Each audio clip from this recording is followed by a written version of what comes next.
All right. So again, thank you for attending our webinar. My name is Brian Manwaring.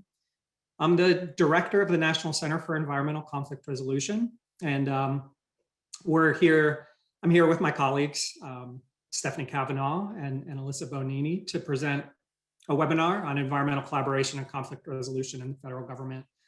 A little bit about me, as I mentioned, I'm the director of the National Center. I've been here for about 13 years, and I live in Tucson, Arizona, where we're headquartered. I've been in this role for about 4 of those years. And as I mentioned, I'm joined by Stephanie and Alyssa. We're going to be combining, and you're going to be, to do this webinar, and you're going to be hearing from all 3 of us. So just want to allow them to introduce themselves and get their voice on the line here. And Stephanie. Thanks, Brian. So hello, everybody. Thank you for joining us. I'm the Deputy Director of the National Center for Environmental Conflict Resolution. I've been here at the foundation for about 6 years, and prior to that, I spent the majority of my federal career at the National Oceanic and Atmospheric Administration. Thanks, Steph. And Alyssa. Hello, everybody. My name is Alyssa Bonini. I'm a program associate here at the National Center, where I've been for almost 2 years now, and I am calling in from surprisingly sunny Portland, Oregon. It's good to be here. All right. Thank you, Steph. Thank you, Alyssa. So before we get into it, just a couple of administrative notes for folks. One, we're going to be recording this webinar and sharing it on our YouTube site. And we will also, if you have questions about the information we're presenting, we will distribute a PowerPoint or a PDF of the presentation after we're done today. So no need to take detailed notes. We will send this out. And before we get into the content here, we also want to give a mini Zoom tutorial about the features we're going to be using today and allow you to connect a little bit more with the other participants. So I'm going to turn it over to Alyssa. Great, thanks, Brian. So during our webinar today, we want to encourage you to take advantage of the chat box and the Q&A box that are located at the bottom of your screen. You'll see that, let's see here, and the question and answer box is right over on your right. When using the chat box, please make sure that you've selected panelists and attendees if you want your message to be seen by other attendees. If you want your message to only go to panelists, likewise, just select all panelists. For the Q&A function, you're going to type a question into the Q&A box, and we'll do our best to answer it throughout the webinar or during dedicated Q&A sessions at the end of the webinar. If you see somebody else has asked a question that interests you, you can upvote that question by clicking the thumbs up icon. That will highlight that for us. So as you'll recall, during your registration, you answered some basic informational questions. Based on that information, we found that folks are joining us today from 40 states that are shown here in green, and from several different departments, agencies, and non-federal organizations.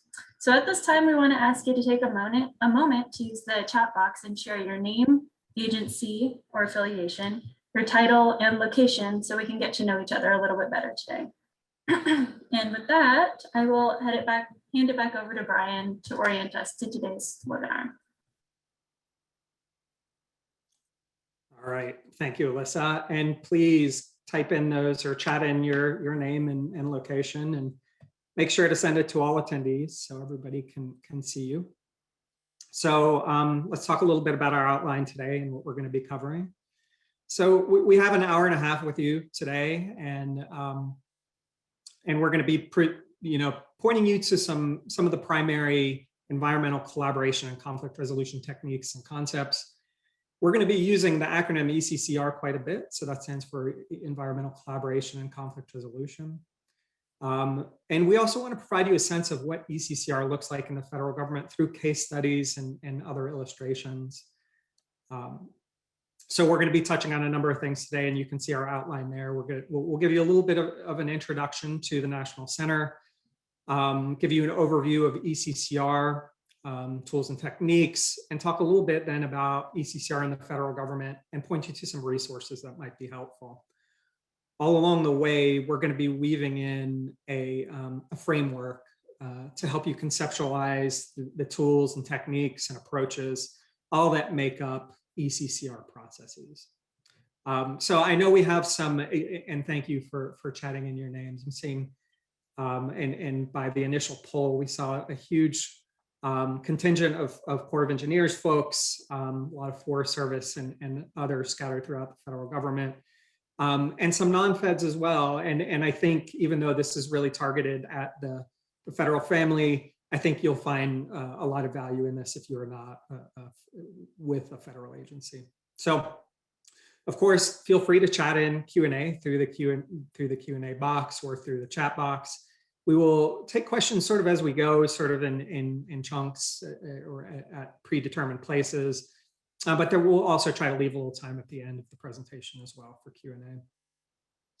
So, all right. So moving forward, looking at, and just to set the stage, a quote by Charles Darwin. So he mentions, in the long history of humankind and animal kind too, those who learn to collaborate and improvise most effectively have prevailed. And I feel there's two really primary ways, or two ways that I think about this and interpret this quote. And one certainly is thinking of Charles Darwin and natural selection. One is certainly that collaboration provides a competitive advantage, right? But I think there's a more positive framing within this too, which is that nature's bias really is towards harmony and balance, and that, you know, in my mind helps, and maybe this is more of a hope as much as anything, but drives sort of our natural inclination towards working together and towards collaborating. So that's just a little bit of a table setter, and now let's do a quick introduction into the National Center.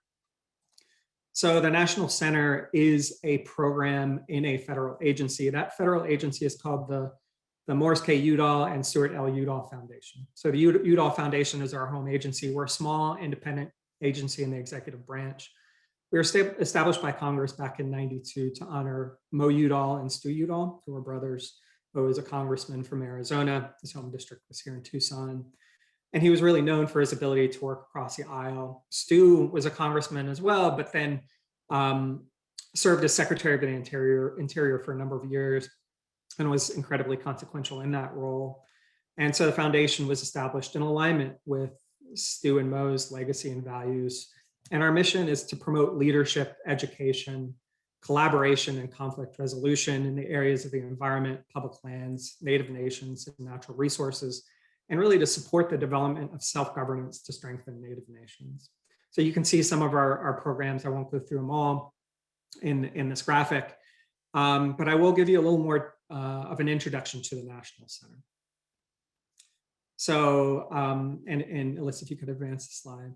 So our mandate is to help address environmental challenges through collaboration and conflict resolution using tools such as mediation, facilitation, conflict assessment, and to help build collaborative capacity throughout the federal government through our training programs, through webinars like this one. National Center is a unique program dedicated entirely to environmental collaboration and conflict resolution across the federal government.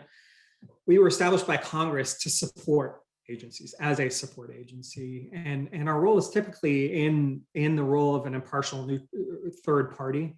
And in that role, we work at the nexus between federal agencies and other agencies, stakeholders, tribes, and the public. We're a small group, there's 13 of us, so you're talking to about a quarter of our staff. And if there's any confusion, we were named up until a year and a half ago, the U.S. Institute for Environmental Conflict Resolution, now the National Center. So a little bit about our services. So the majority of our work is providing case services, mediation, facilitation, assessment. We do that through our own staff, who are mediators and facilitators and private practitioners. Over our 20+ year history, we've worked on over 650 cases. We also do training to help institutionalize collaboration and conflict resolution skills throughout the federal workforce. And we provide leadership through a number of programs and initiatives that are meant to contribute to the research, evaluation, advocacy, and support for the beneficial use of environmental collaboration and conflict resolution in the federal government. So now that you know a little bit about us, I'm going to turn it over to Stephanie, who's going to begin with an overview of ECCR. Thanks, Brian. So I want to start with a definition of conflict. A couple definitions on this slide, and they illustrate our belief here at the center that conflict itself is not really the problem.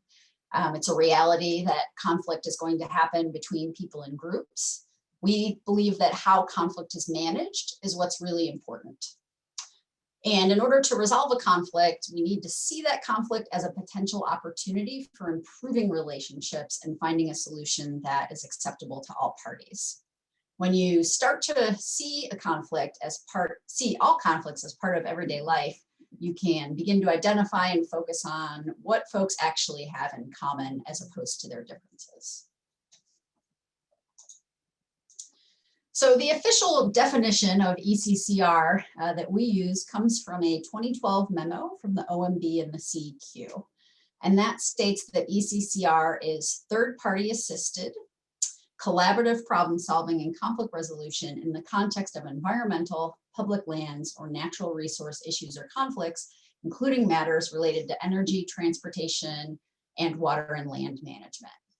An important part of this definition is that third-party assisted part, because that means that the person supporting the process is impartial and they have no tangible stake in the outcome of the issue, and they're therefore well suited to facilitate a conflict resolution process.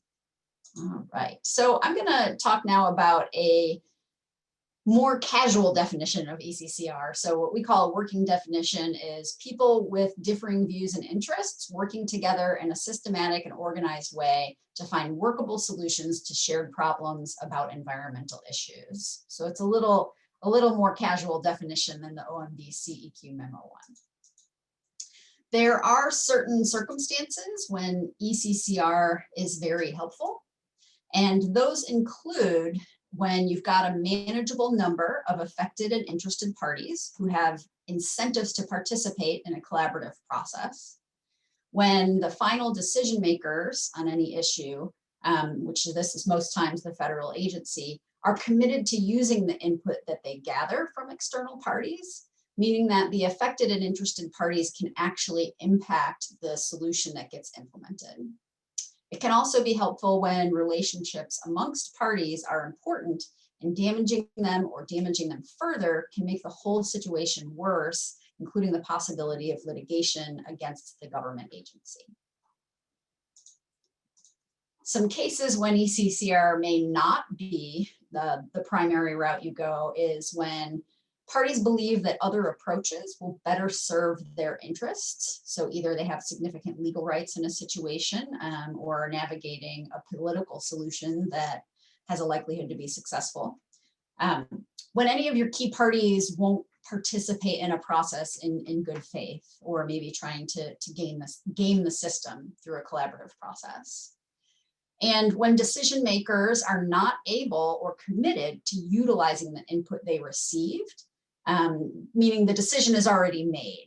And this is something that I see a lot, is that the desire to collaborate with the public or with stakeholders or get their input comes from a really good intention, or maybe one part of the agency, but there isn't the internal commitment or the commitment from the right people who will make the final decision to really empower input and influence to folks external to the agency, so your stakeholders and the public.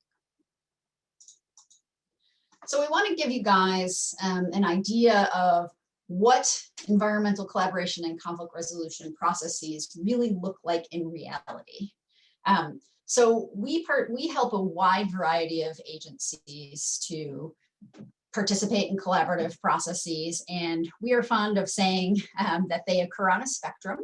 On one end of the spectrum is what we call upstream, meaning that there is less conflict at this time. And on the other end of that spectrum is a big conflict where relationships are damaged, there's the threat of litigation, maybe a decision has already been made and you've gotten a lot of backlash and negative press on it. So at that upstream end, you can do things that happen, bring people together before a dispute gets really ugly, right? You can have policy dialogues, you can do consultation, maybe during a scoping period. And at the other end, the downstream is a decision's already been made, people are really angry about it, and you might need to go through mediation. And to give you guys a concrete example of something that we're working on right now, this is an example of a more upstream project that we're working on. So the Pacific Remote Islands Marine National Monument, those are the parts you see in green here, is made up of several non-contiguous areas in the middle of the Pacific Ocean. And it includes islands, atolls, seamounts, and other underwater areas. Right now, NOAA and the U.S. Fish and Wildlife Service jointly manage this monument, and they need to create a monument management plan together.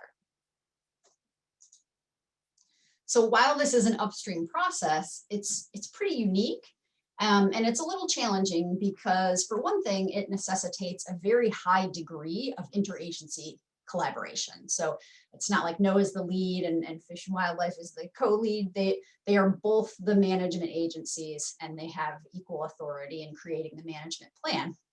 And the monument is a pristine ecosystem. Much like Anwar, it garners a very high level of attention from citizens across the country and quite frankly across the world who might not even ever go there in their lifetime, but they care about its management deeply because it's pristine. So the National Center first helped these agencies to plan for and convene a group of citizens to provide input on the proper care and the management of the monument, both prior to creating the draft plan and right now during the plan creation process. So we started by facilitating interagency collaboration to determine the composition and charge for a stakeholder group, and then actually convening that group for the agencies and facilitating dialogue to give the agencies input on what should go in the management plan. To date, this citizen group has been used to develop a joint vision for monument management, and as well as draft goals that will form the outline of the management plan. So we'll continue to facilitate this community group until the management plan has been complete.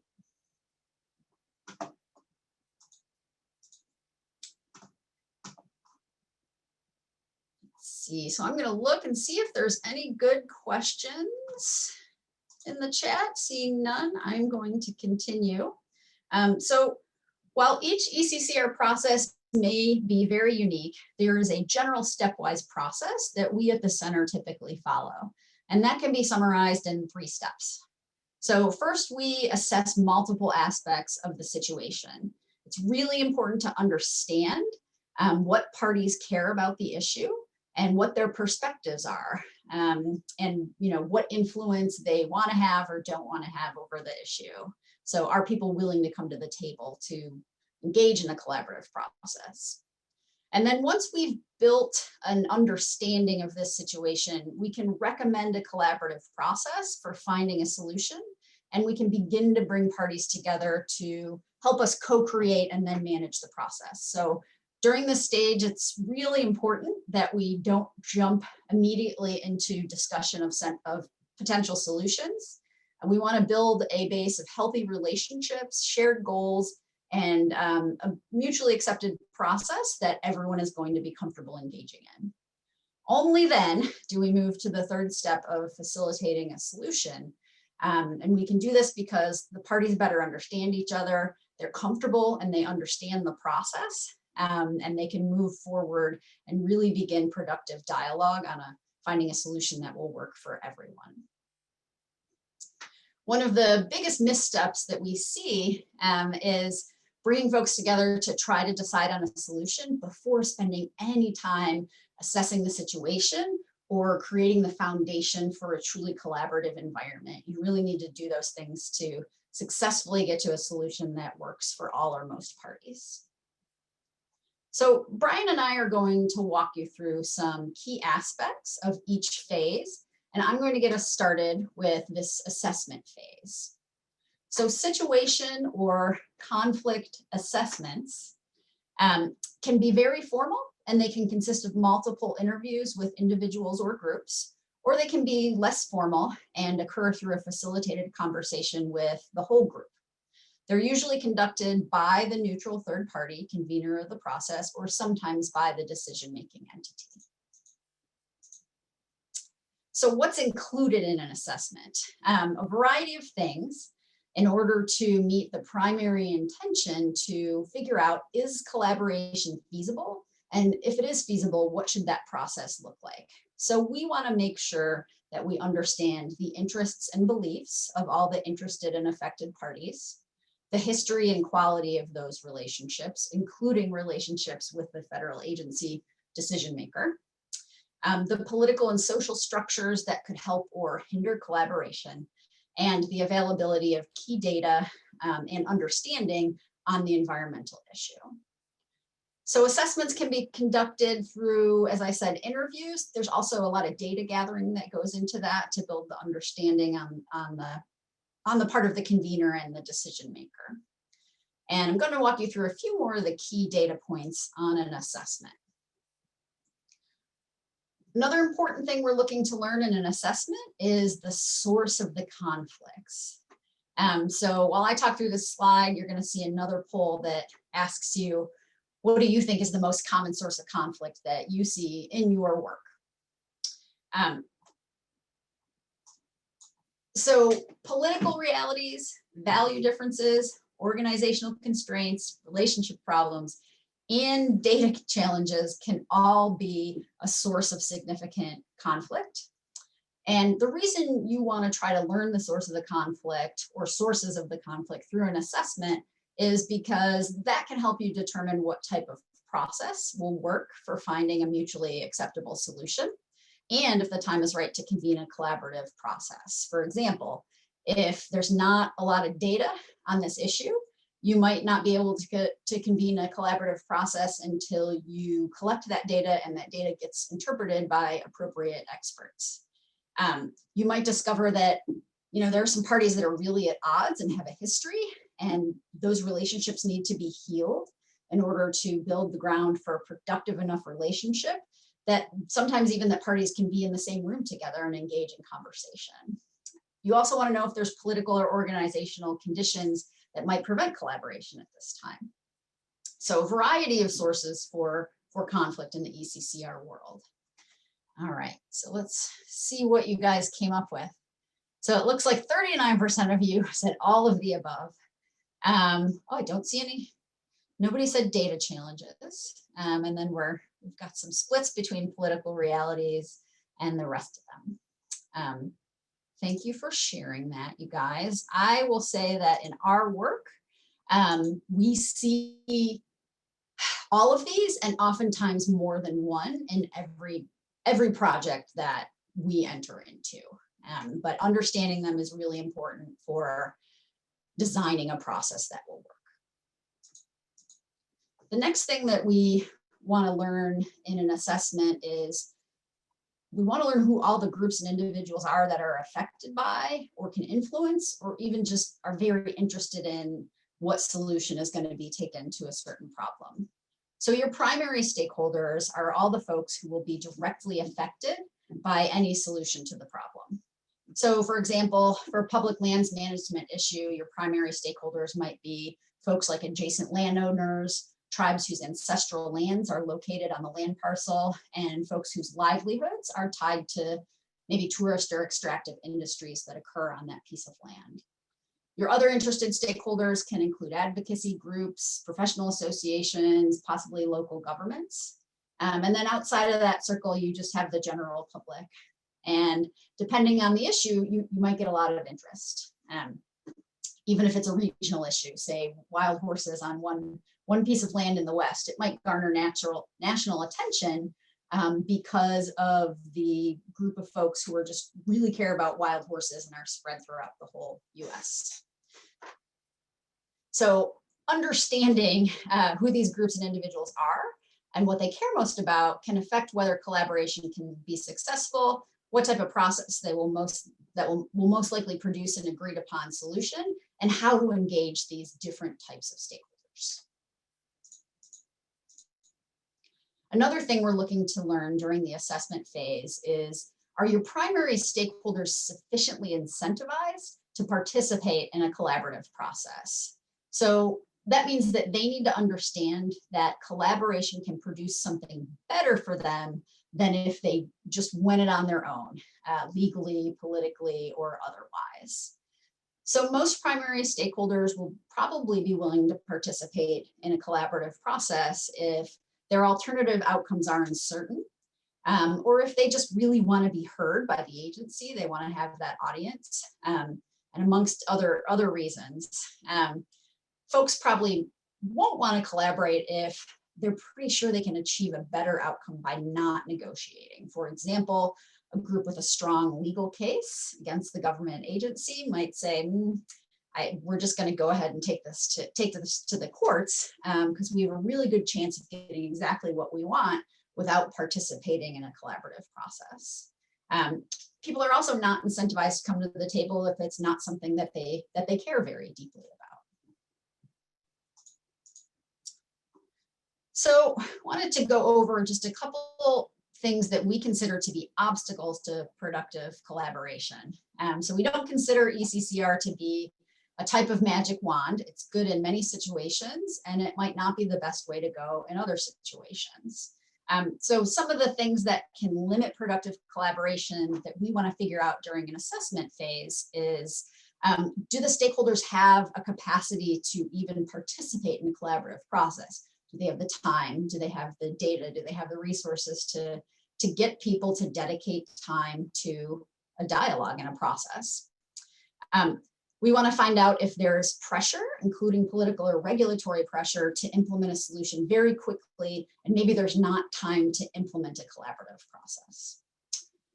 We want to find out if the decision maker is really committed to utilizing input from stakeholders in the public in order to influence the decision they make. And we also want to be sure that it's not too risky to bring parties together at this time or without doing some sort of pre-work to have productive conversations. And I'm sure lots of folks on this call have witnessed things get pretty conflict laden at a general public meeting. We want to avoid escalating any sorts of conflicts by bringing people together before it's when it's too early. One caveat I want to add is that, there are processes that can be designed to address most of these obstacles up front, but that's why we need to know if they exist so that we can properly address them before beginning a collaborative process.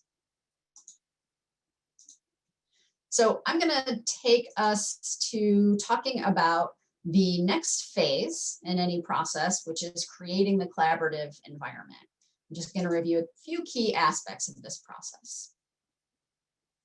So when we're just starting to bring people together after we've conducted an assessment and we have knowledge about the situation, the parties, their interests, potential barriers to collaboration, we start thinking through any sort of process, we want to be sure we're paying attention to three distinct elements of an ECCR process. So first, the obvious side is the content. So that encompasses the problem, the potential solutions, and all the necessary data, which there may be a lot of depending on the issue. That's the side of our figure here that's the most obvious to all participants, but we want to make sure that we're paying equal attention to the other two sides of this triangle. So we need to pay attention to the people, their relationships, who's going to be involved, how many people need to be involved, what are their relationships, and what's needed for them to be comfortable engaging. And then we want to be paying attention to the fact that we're building a process that everyone understands and supports prior to starting. So we'll often bring folks together, propose a process, and maybe make tweaks to that process based on the feedback that we get from all the folks who will be involved in the process. We want them to support and feel comfortable going through that process.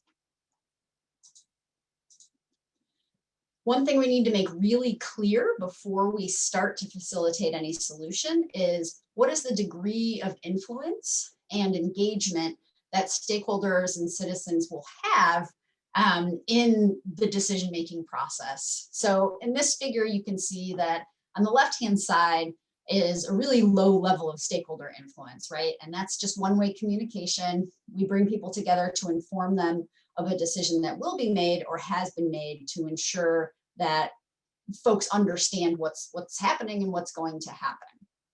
We didn't really consider that a collaborative process, but if there's no room for folks to influence the decision the agency is going to make, then that's really where you want to be, and you want to be transparent about that.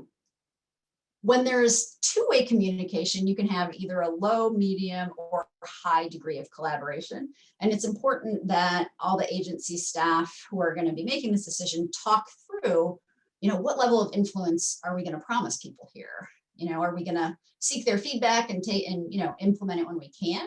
Or are we going to work directly with, say, a citizen advisory board to explore options and potential solutions together? And to try to seek agreement where possible before any action's taken.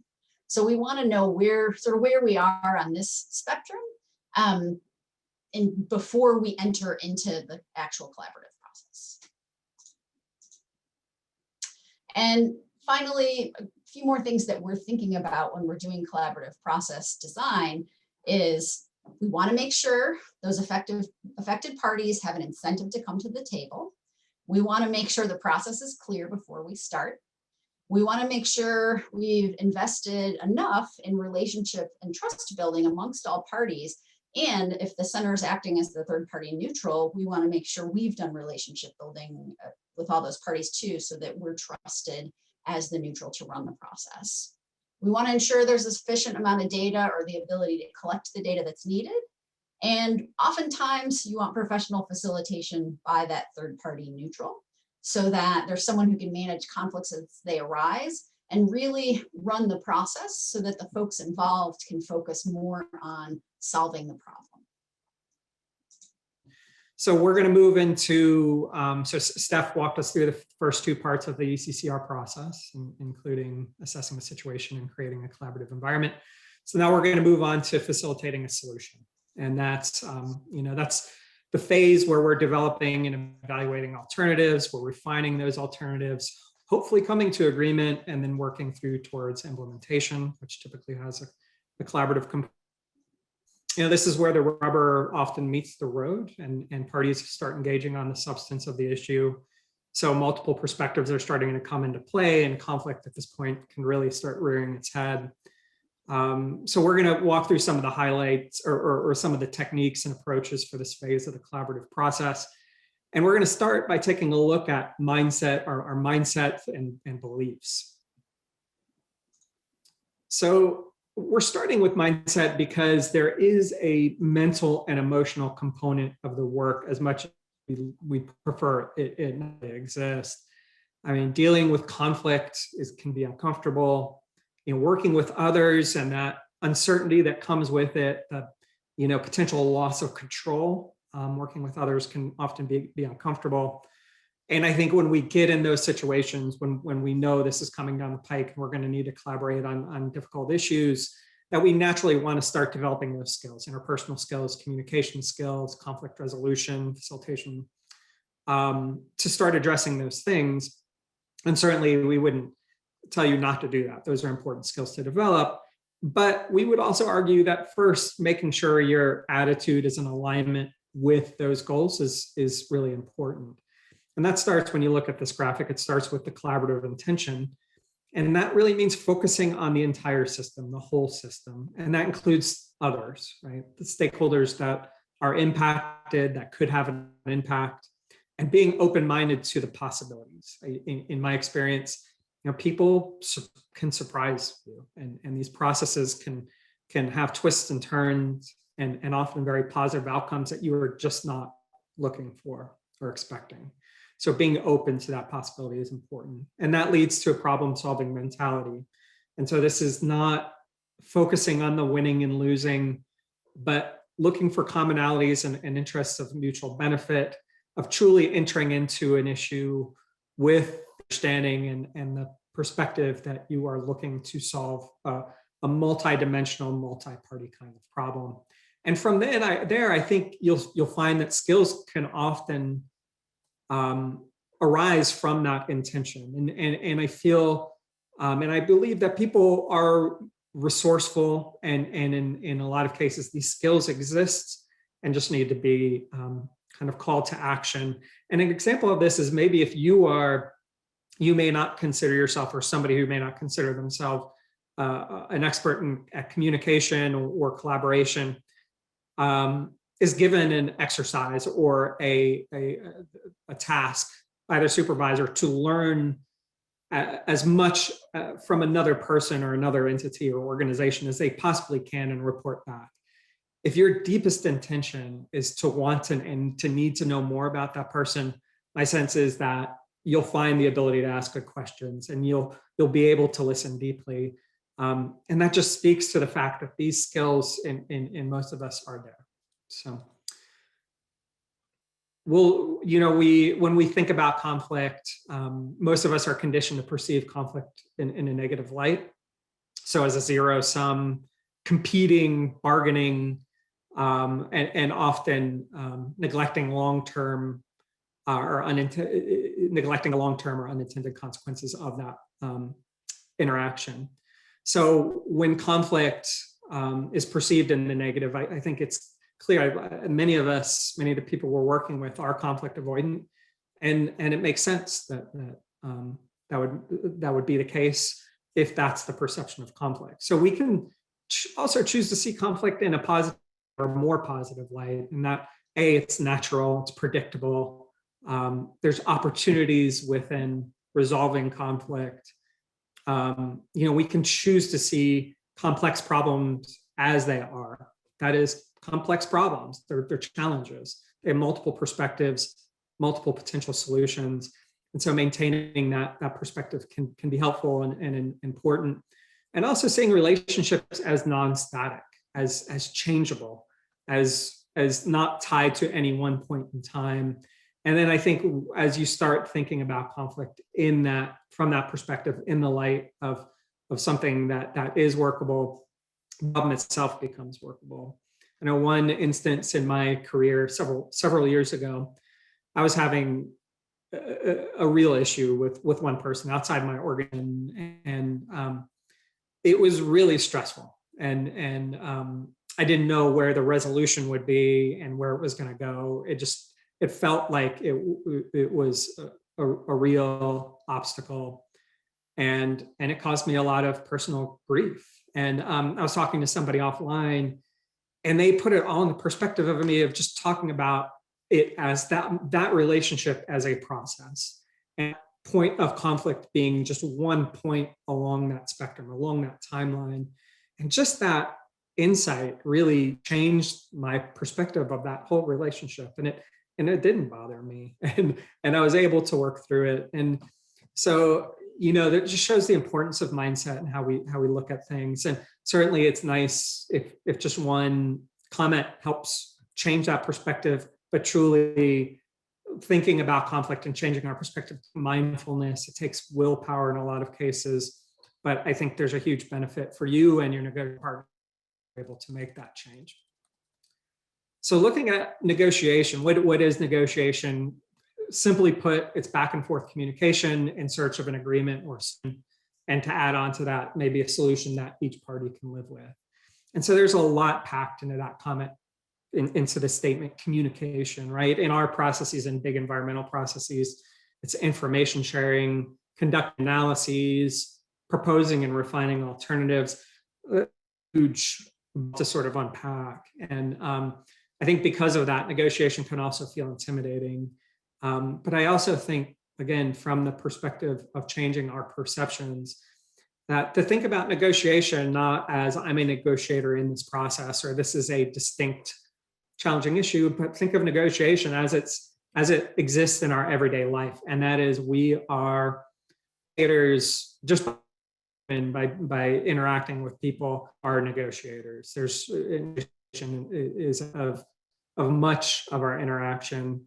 And we do it every day. Even choosing what movie to see or choosing what restaurant to go to can be a negotiation. So, but often when we think about negotiation, we think about positional bargaining, also called transactional negotiation or haggling. So it's essentially beginning with the end in mind. I want X, my negotiating partner wants Y, and then you make concessions between those 2 points to get to a final outcome. So a simple example of that is negotiating the price of the car, right? And that can be fine. There's nothing wrong with positional negotiation, but it's typically, its best use is for somewhat simple issues with few variables, with few negotiating partners. But when we come to complex challenges with multiple parties, with a variety of different outcomes, positional bargaining leaves a lot on the table, and we need to find and think of better ways to address those problems. And that's where interest-based negotiation comes into play. Interest-based negotiation, Analyst, if you could forward the slide. It's an approach that we use often. It's sort of to our work. We teach it in all of our courses. And it's a strategy and collaborate and find win-win solution. Do that by, instead of focusing on positions, focusing on the underlying needs, desires, concerns, and fears of all the parties. And we'll take a look at some of the differences and maybe navigating from positions to interests. So when we think of positions, as I mentioned earlier, it's a suggested solution, void of any analysis or consideration of all the potential options. It can be seen as a stake in the ground. I want this, right? Here's this big problem. Here's the answer. That's it. On the other hand, are those underlying, are the underlying needs, desires, concerns, fears, without jumping straight to position. So here's the problem. Here's really what this is my concern, and this is what I need from it. And by starting there, it can be seen as an invitation to your negotiating partner to explore options and talk about really what's important. Now, the challenge is it's easy to start with positions. I think we're conditioned to start with positions. It's human nature. And so we walk ourselves back from those positions to get into a posture of thinking about interest. And luckily, though, it's in any position, find interest embedded in them. And so we can reverse engineer those positions to find interests. We can do that formally or informally or literally or figuratively. And there's a lot there. There's a lot that's going on in that to do it. And we spend a lot of time in our trainings talking about it. But if I could impart one lesson for moving from a position to an interest, it's asking why, either literally or figuratively. Ask the question to yourself, this person has offered this position. I wonder why that is important to them. Or you could ask directly, you've offered this position. Tell me why do you think that option is the best? And an example of this, we were working on a wild horse management plan about a year or so ago. And a stakeholder came to the table with an option for a fence and said, this is it. We need a fence from this position to this position on the map to keep the horses at bay over here, right? That's a position. And so we asked why, why is that fence important and why in that place? And they said, well, that I think that'll keep them off the road, the horses off the road. And there's been several horse strikes, motorists. And one of them a couple of years ago was actually almost fatal and caused some severe disabilities. And so, okay, now we're getting to the interest. And that interest, it sounds like public safety is important to you. And they could respond, yeah, public safety is really critical. We need to make sure that's addressed in the horse management plan, not only for people, but for the horses too. So now we have something to work with. And maybe that fence is probably a good option to address public safety on roads. But there might be other options too, right? It might be cattle guards. You might look at roadway options like speed limit, signs, speed bumps, lighting. So it opens up possibilities. So let's look at another example, maybe in a little more depth. This is based on a real case, but we'll go through it very simply. And it's based out of a town called Sedona, Arizona, just north of me here in Tucson. And if you've never been to Sedona, Sedona is absolutely beautiful. And driving up, particularly from the south, from Phoenix, you're sort of met by these towering red rocks and this very lovely landscape. And because of that beauty, it's become a tourist mecca. And so as the state DOT was looking at the roads leading to Sedona, they realized they needed 2 roads. And a DOT, when they assess and analyze the need for adding capacity for traffic, they also look at sound impacts. And when they have a sound impact like they did in this case, they determined that they needed a sound wall, like DOTs are bound to do. That's a pretty standard alternative. So they came to the table, the DOT came to the table saying, we need to build a sound wall. And the Sedona community said, well, we moved here because it's absolutely gorgeous, and that's going to block this entire viewscape. And they're also worried, it's a progressive community, and they were also worried about environmental impacts. And so they brought us on board, and we worked with the parties and identified these interests. And again, to back them off, that if we kept going down the road of sound or no sound wall, which were the positions at that time, there's no space in between there. It's going to be yes or no, and most likely the DOT will ultimately put a sound wall up because they have to. It's their legal duty to address that noise issue. So we helped sort of back them away from those positions. We helped identify these interests. So on the DOT side, it was addressing the traffic increase. It was legal compliance with any noise impacts, and they're looking at cost, of course. And on the resident side, they're looking at the scenic beauty, environmental protection. So from there, they're able to develop some joint selection criteria, right? Seeing the red rocks, less environmental disturbance, complying with the noise ordinance. And from there, they're able to talk through some other alternatives. And one of them, DOT looked out across the nation, and they found that rubberized asphalt was being used to good success in other locations, and it met the conditions for that location. And that was satisfactory to everybody. So they didn't need to build a sound wall, and they were able to address that noise issue. So collaboration doesn't happen in a vacuum, and it's often the least path of resistance is little or no collaboration. So where does it all start? It really starts with leadership. And so we wanted to spend a little bit of time on facilitative leadership. You know, a leader, a collaborative leader, facilitative leader does these things. They understand that whole system. You know, they embrace diversity and inclusivity, help build shared understanding and whatnot. You know, but in I would say this, facilitative leadership can take a lot of forms. We were on, this is actually Corps of Engineers, which is great for this group, who was a branch chief and knew that district's relationships with the tribes in their district were strained. And she also knew that there were a lot of issues coming down the pike, pipeline issues, mining issues, that were really going to stress those relationships either further. So she wanted to address that challenge before those relationships, before those tricky projects came to be. She did a couple things to do that. One, and this was, I just thought was really cool to see.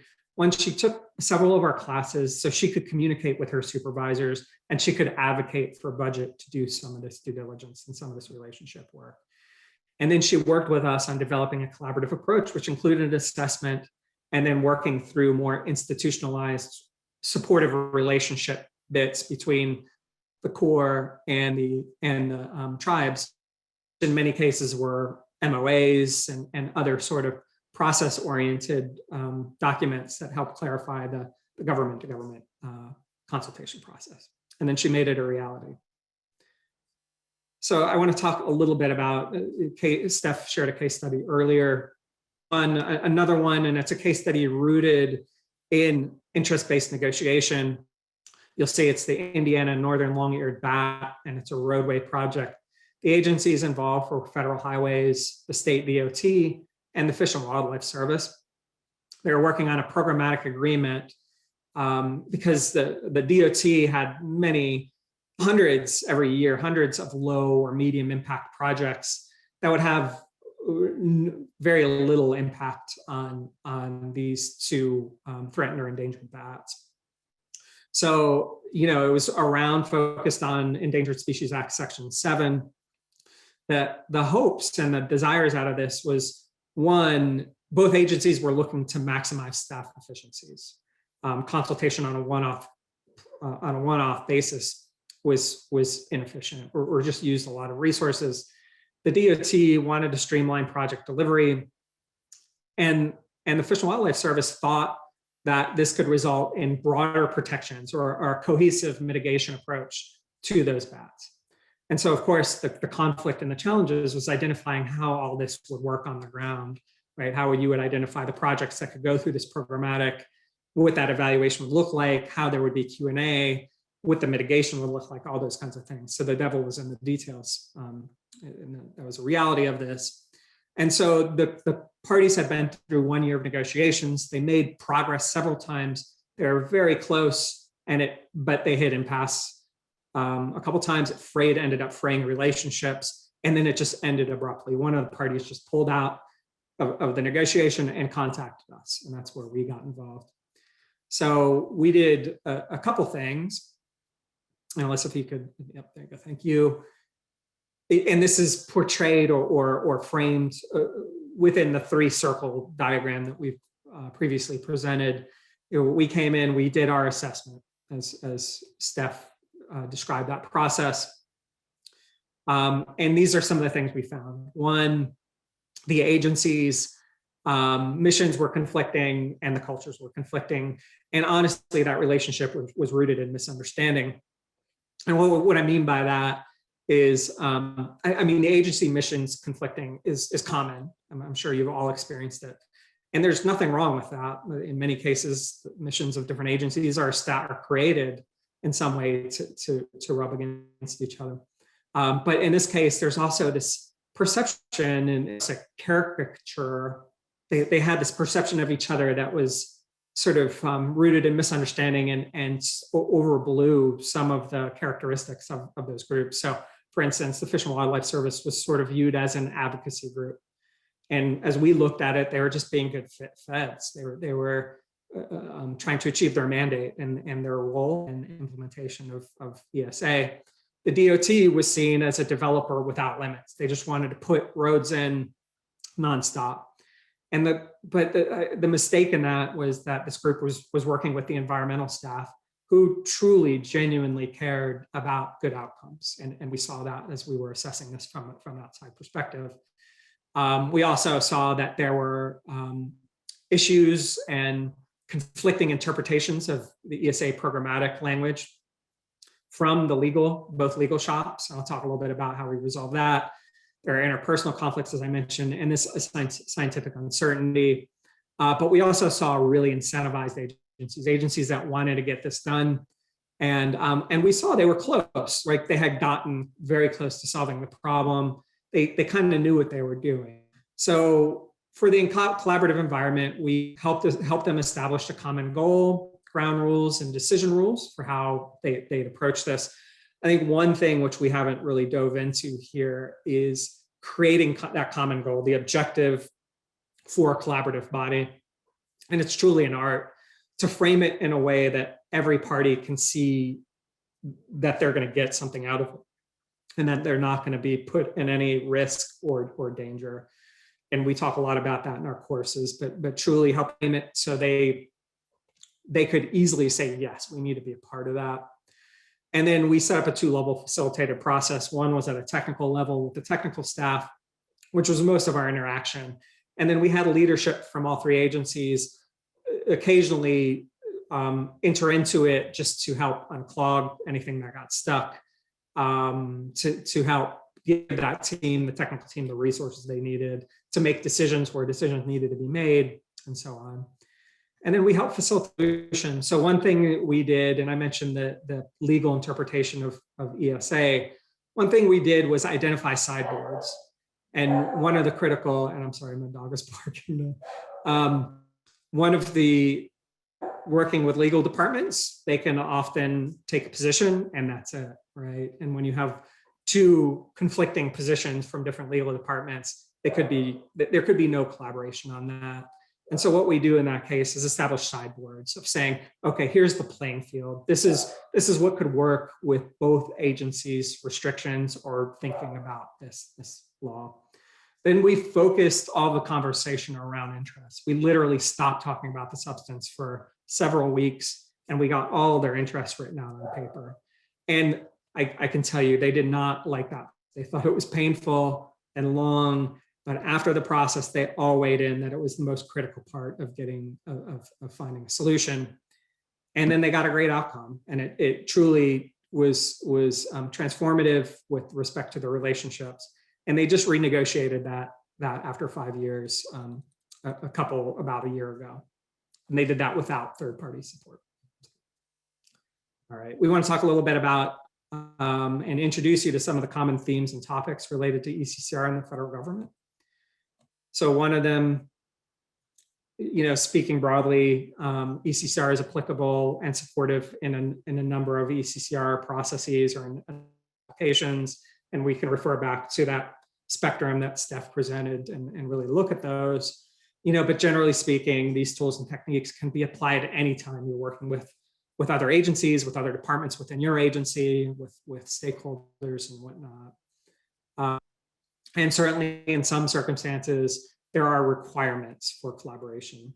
And if you're a NEPA practitioner, you know, right, that cooperating agencies are important, working with the public is important, stakeholder engagement, and also in either tribal engagement or the actual government-to-government consultation process is critical.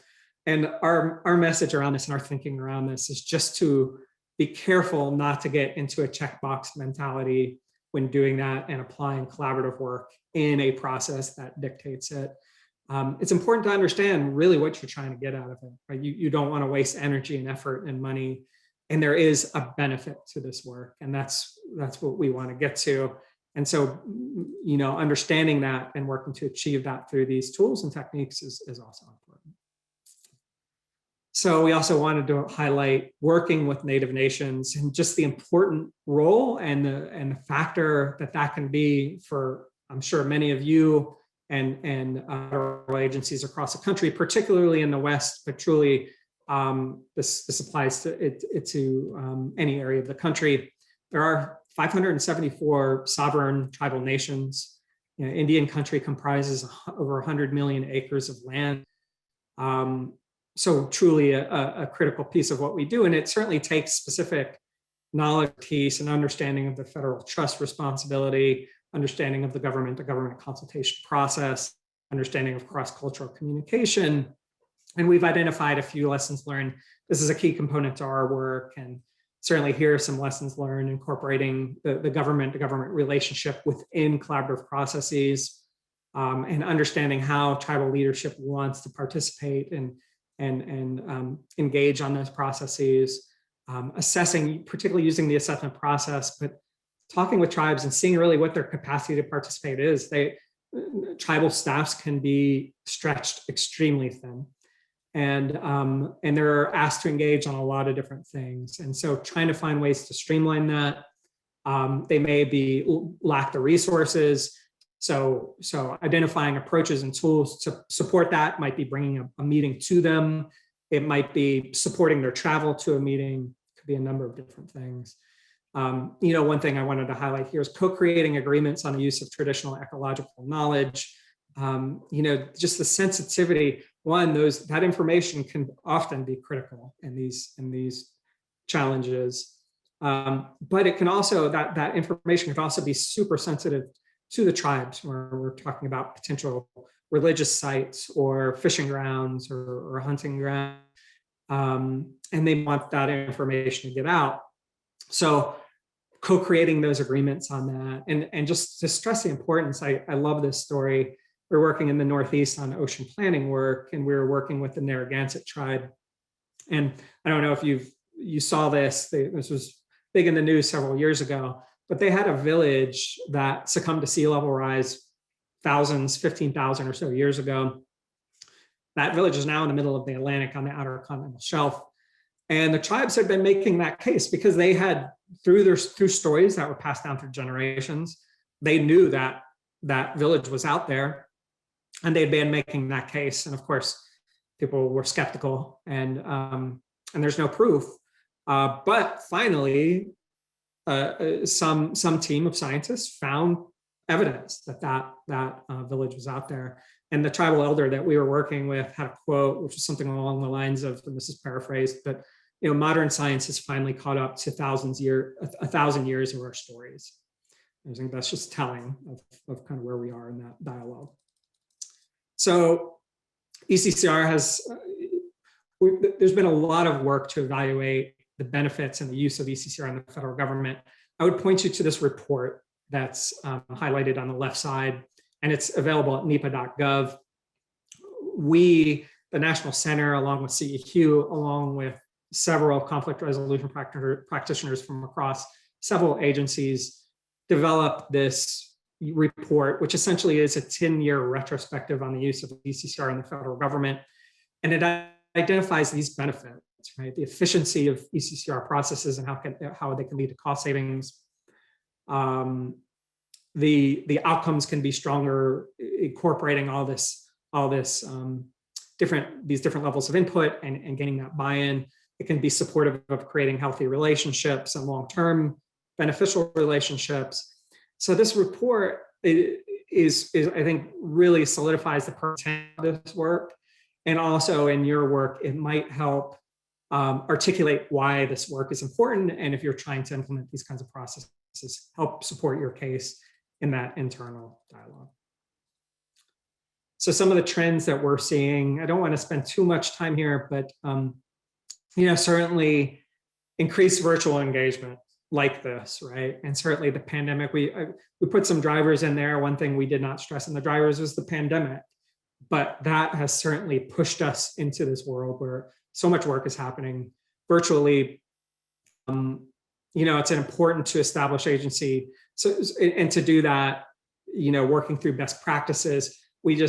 Steph and I just sat in on a DOI conference call yesterday where they collected lessons learned from virtual engagement and conveyed that out to DOI staff plus others in the federal government. And just knowing when that's feasible, when, of course, we'd love to engage in person, but this is going to change the landscape for years to come. We're seeing more front-end collaboration, particularly amongst the agencies. So we are seeing this, increase in multi-jurisdictional work and these challenges. We're also seeing condensed timelines, particularly with some of that NEPA guidance that came out at the end of the last administration, although that we know that might change, and some of it already has. But what we saw is developing partnerships and doing more front-end collaboration was very supportive of that. Certainly polarization is something that and I think one of the earlier questions really pointed to that. And the polarization, distrust in federal government and other institutions, and we could spend days on that. There are things that we don't have answers to on that topic, right? But it is a massive challenge out there, and I'm sure all of you have seen it and are potentially facing it in your work. I mean, some tools to think about: one, that upfront assessment to identify those things and identify how that could upend your process is really important. But also it might call for increased trust building, doing some joint fact finding and other kinds of approaches to build trust in what you're doing together. And then just recognition of the value of these tools and techniques. I mean, we've seen lots of policies and more institutionalization of this work, with staff positions within the skill sets of people doing frontline work. And I'll talk a little bit about that in the coming slides. So where can you find help? This is ECCR resources from the federal government. And so, I mentioned that with the understanding that this work can be supportive of broad goals. We've seen, particularly in the past 10, 20 years, a significant increase in federal resources out there. It starts with federal ECCR centers. So there's us, the National Center, who is an independent agency. and we were created to be supportive broadly and across agencies. And then there's many agency-based conflict resolution centers as well. Some of the more established ones are at DOI, EPA, Corps of Engineers, just to name a few, and there are others out there. But then there's other federal personnel who all either have a component or even a full suite of these skills. And there was a question of whether internal facilitators can support this work, and the answer is yes, absolutely. Of course, there are factors that need to be assessed in going into that, but there's a list here of some of those kinds of positions, like tribal liaisons, public engagement experts, and whatnot, that you'll find within the rank and file of agencies. There are a huge contingent of private practitioners out there that do this work that come in a lot of different flavors: facilitators and mediators, communications, public involvement, risk communication, tribal work, and tribal government-to-government consultation. And then there's, within a state, there's often university-based public policy centers, and we've drawn on their support for a number of our number of cases in our work. And then, of course, ECCR training and skill building. I'm going to talk a little bit about our training program, but there are many resources out there within agencies, and even within the private sector. And just to note, if you have questions about any of these, or questions just about the validity and the use of these tools, we're happy to talk with you and consult with you, and just give you our thoughts and kind of help you think through any challenges you have. So feel free to contact us on that. And then collaboration training. Just wanted to mention our training program. We have 4 courses right now, and that has a potential to expand. But really, our training is meant to help develop better negotiators, conflict managers, and collaborators. Our trainings are practical, hands-on kinds of trainings. They're typically 2 to 3 days, or more than typically. They are 2 to 3 days in duration each. And we have 4 trainings. 2 of them are really focused on fundamentals of ECCR. But then we also have a collaboration and NEPA course and a effective tribal consultation course as well. Several of these have been modified for online use, and some of them we're still working on. And we have public, if you go to our website, you can see we have some publicly scheduled events, but then we also will offer this to groups and bring it within an agency. So that brings us to Q&A. Melissa, do we have any questions or?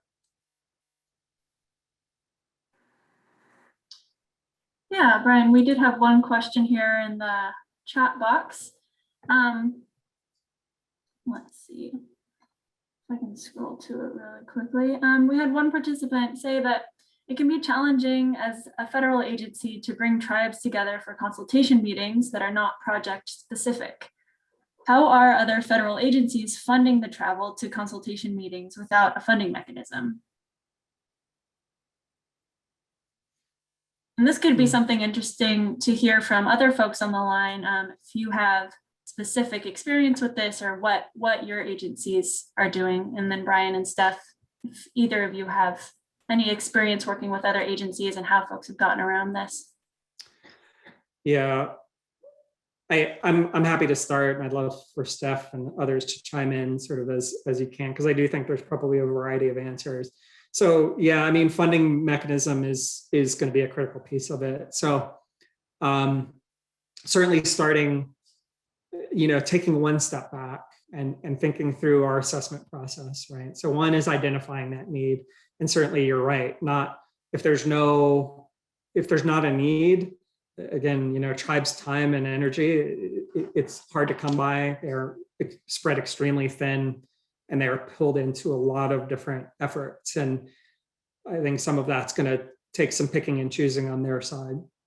But I think, the assessment portion of that is important, because and assessments can be very formal, done by an external third party. It can be done internally.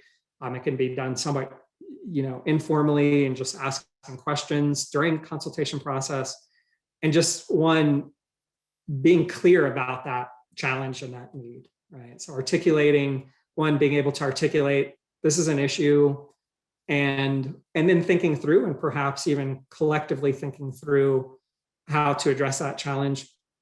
For better funded projects, we would advocate that agencies consider setting aside some of that for travel funding for tribes, if that's a true need. And particularly if tribes are going long distances. Agencies can also look for external sources. I think it's a harder sell, but there are foundations and other groups that could potentially be supportive of that.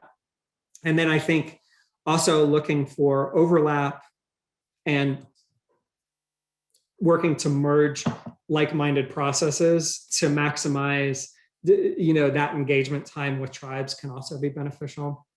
And let me see if Steph has anything to add to that. Nothing specific to add as a solution, just that I know that this is an important topic that a lot of agencies are trying to tackle right now.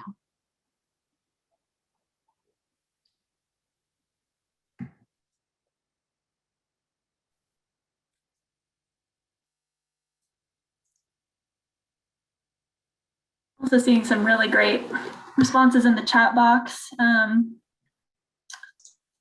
We have one that says agencies should consider offering to travel where the tribes can meet most easily.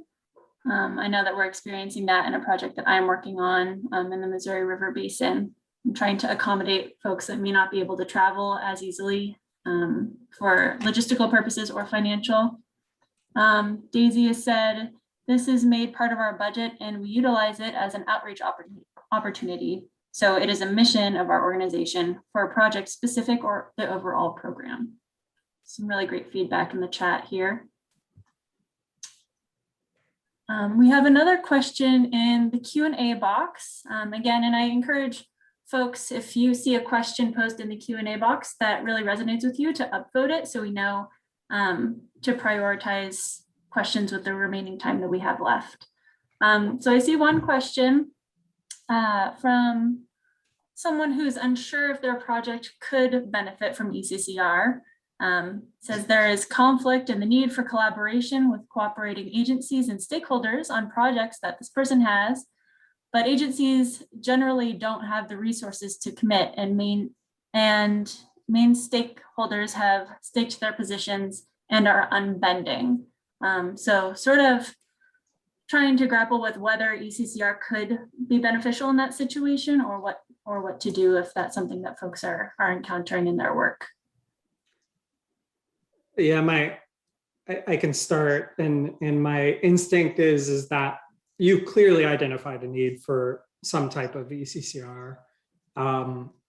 So it feels like, yes, there's a need, but then the challenge is the resources and I want to, when I say clearly, I sort of caveat all those all-encompassing statements. It seems, maybe I'll use the term, it seems like ECCR could be really helpful. But it is this, the funding, the resource challenge, and then potentially these stakeholders who may, these relationships that might be in a place that it wouldn't be fruitful. And, starting again, and I'll come back to this a lot. The assessment is such a critical part of that to get a better sense of one of the benefits of doing, particularly with a neutral third party. There's two benefits that I can see to that approach with something like this. One is it's a small way to start in terms of the financial investment. So you're not, by just starting with an assessment and seeing where it points you, it's a smaller, it would probably be the smallest part of the project. And so it's somewhat affordable or not super resource intensive.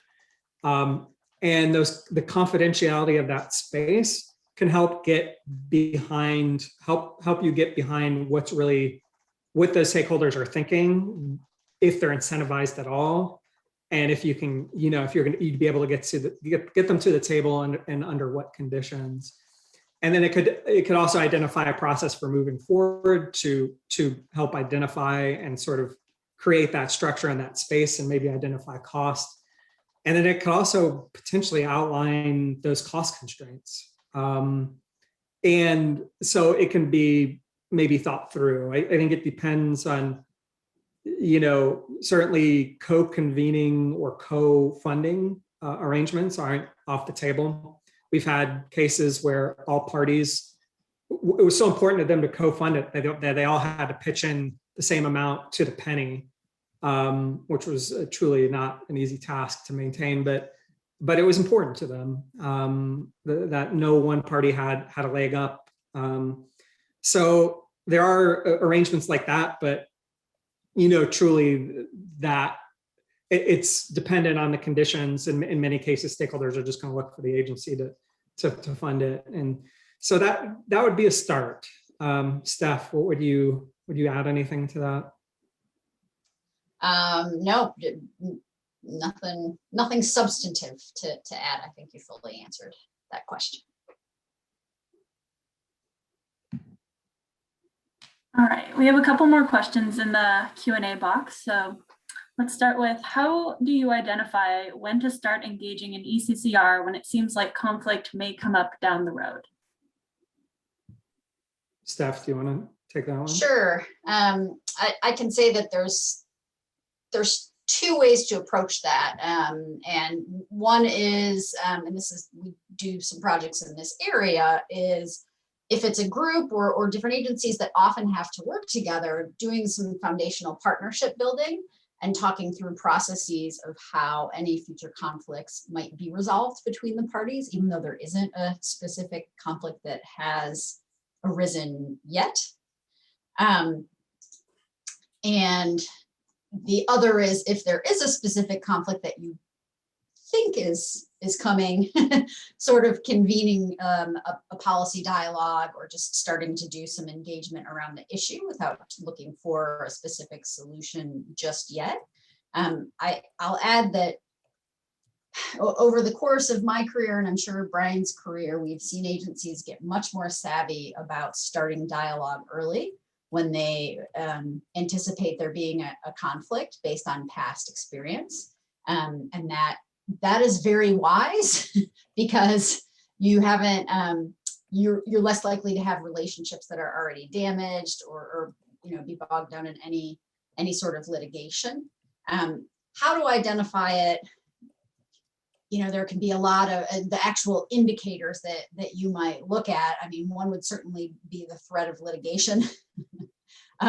Two would be, getting a lot of calls from the public. If an issue is getting news coverage also might be another indicator. Brian, can you think of others?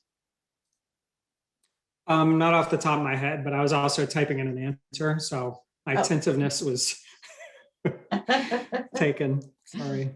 No worries. All right, well, Brian is finishing typing in his answer. There's another question concerning what to do if ECCR or the IBB process just doesn't get traction between the parties. So when do you pull the ripcord? How do you regroup? How to identify if you regroup or not, or just let sleeping dogs lie? I can start and maybe Brian can join. I think that would be an opportunity to do what we call a mid-process assessment. Because if you did things right from the beginning, you did an assessment that gave you a lot of good information. And if the process that you then started to initiate isn't working, I would take an attitude of being curious as to why, and perhaps do another assessment, maybe a smaller one, where you're asking people directly but individually, what do you think is going wrong here? What of your needs are not being met through this process? What concerns do you have that aren't being met? And just go to the source and ask the folks and see what you get. And I think you could learn a lot that way. Brian? I wouldn't add anything to that. I think that's a good response. I know we're getting close here to the end. 1 minute. I think we Okay. might have answered them all. Great. Well, let's and it's right on time. So let's we'll go ahead and adjourn our webinar. There are just our last slide, by the way, has some resources. Well, like I said, we'll distribute this. There's no need to write them down, and we won't even flip to that page. But just know the last slide has several books that we recommend as a staff for ECCR, for conflict resolution and communication and other things. But otherwise, just on behalf of the National Center and Steph and Alyssa, just want to thank everybody for participating. We appreciate you being here. We appreciate the questions and the interaction. And thank you and wish you the best. And if you have any questions, additional questions, feel free to give us a call. Our contact information is here. Thanks, everybody. Have a great day.